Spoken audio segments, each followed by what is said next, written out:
Sarah a grandi dans une petite ville industrielle du nord de la France. Fille unique, elle a été élevée par une mère célibataire qui a toujours travaillé dur pour subvenir à leurs besoins. Les jours de Sarah étaient remplis de devoirs scolaires, de danses de rue dans le salon et de soirées passées à écouter les récits de son grand-père, un ancien combattant de la guerre d'Algérie. C'est de lui qu'elle a appris à aimer l'histoire et à croire en l'importance de la mémoire collective. Après l'école, Sarah a quitté sa ville pour étudier la sociologie à Paris, attirée par l'envie de comprendre le monde qui l'entourait. Elle est devenue une étudiante sérieuse, mais aussi engagée, participant à des manifestations étudiantes et à des discussions sur les inégalités sociales. C'est là qu'elle rencontre Laurent, un militant passionné par les droits des minorités et l'histoire postcoloniale. Leur rencontre marque un tournant dans sa vie, elle se sent enfin connectée à une cause qui résonne profondément en elle.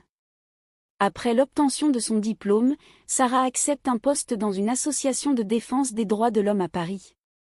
Elle se spécialise dans la recherche historique et les témoignages d'anciens travailleurs immigrés d'origine maghrébine.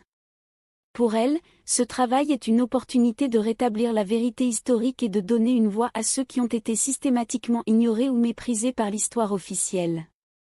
Un jour, alors qu'elle trie des archives de l'association, Sarah tombe sur un vieux dossier étiqueté « Travailleurs coloniaux, méconnus, méprisés ». Les documents révèlent des injustices subies par ces travailleurs pendant la Seconde Guerre mondiale, leur manque de reconnaissance malgré leur contribution essentielle à l'effort de guerre français. Elle découvre que son propre grand-père faisait partie de ce groupe de travailleurs, mais que son histoire n'avait jamais été racontée. Cette révélation bouleverse Sarah.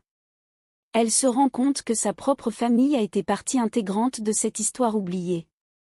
Lors d'un repas de famille, elle essaie d'aborder le sujet avec sa mère, espérant en savoir plus sur son grand-père et sur les expériences de ceux qui étaient comme lui. Mais sa mère reste réticente, peu disposée à parler du passé. Certaines histoires devraient rester enterrées, dit-elle, le regard triste. Malgré la résistance familiale, Sarah décide de poursuivre sa quête. Elle rencontre des historiens, interroge des militants et parcourt des archives publiques.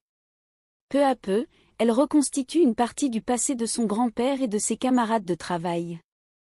Motivée par la nécessité de réparer l'injustice historique, Sarah lance un projet documentaire pour raconter l'histoire des travailleurs coloniaux oubliés.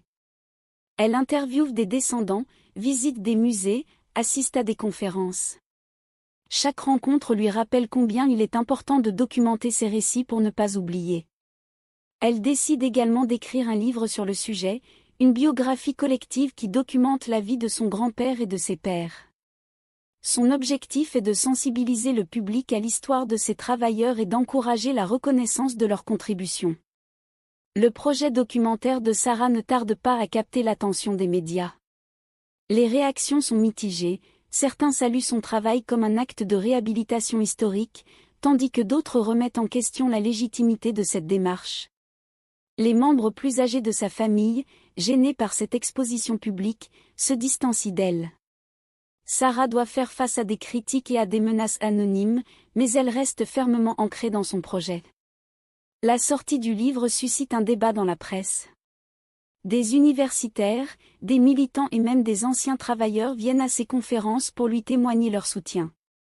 Certains reconnaissent pour la première fois l'importance de cette mémoire collective, soulignant combien il est essentiel d'inclure ces récits dans l'enseignement de l'histoire. Finalement, alors qu'elle prépare la sortie de son livre, Sarah organise une réunion de famille. C'est un moment tendu, elle invite sa mère, son oncle et d'autres membres de la famille. Sarah projette un extrait du documentaire et lit quelques passages du livre. À sa grande surprise, sa mère et son oncle écoutent attentivement, les yeux brillants de larmes. Ils commencent à parler de leur propre passé, des souvenirs enfouis qu'ils n'avaient jamais partagés auparavant. Cette rencontre est une étape vers la réconciliation familiale. C'est aussi une leçon pour Sarah sur l'importance de ne pas imposer sa volonté, mais de laisser les choses se dérouler naturellement. Avec le succès du livre et du documentaire, Sarah reçoit des invitations pour des conférences et des festivals littéraires. Son travail est maintenant reconnu comme un acte de résilience personnelle et de réhabilitation historique. Son grand-père, dont elle avait redécouvert l'histoire, est maintenant honoré dans les mémoriaux locaux et les musées. Sarah réalise que son parcours était aussi celui de nombreux autres descendants de travailleurs coloniaux. Par son engagement, elle a non seulement redonné une voix à son propre passé familial, mais aussi contribué à un dialogue plus large sur la mémoire historique et l'importance de ne pas oublier.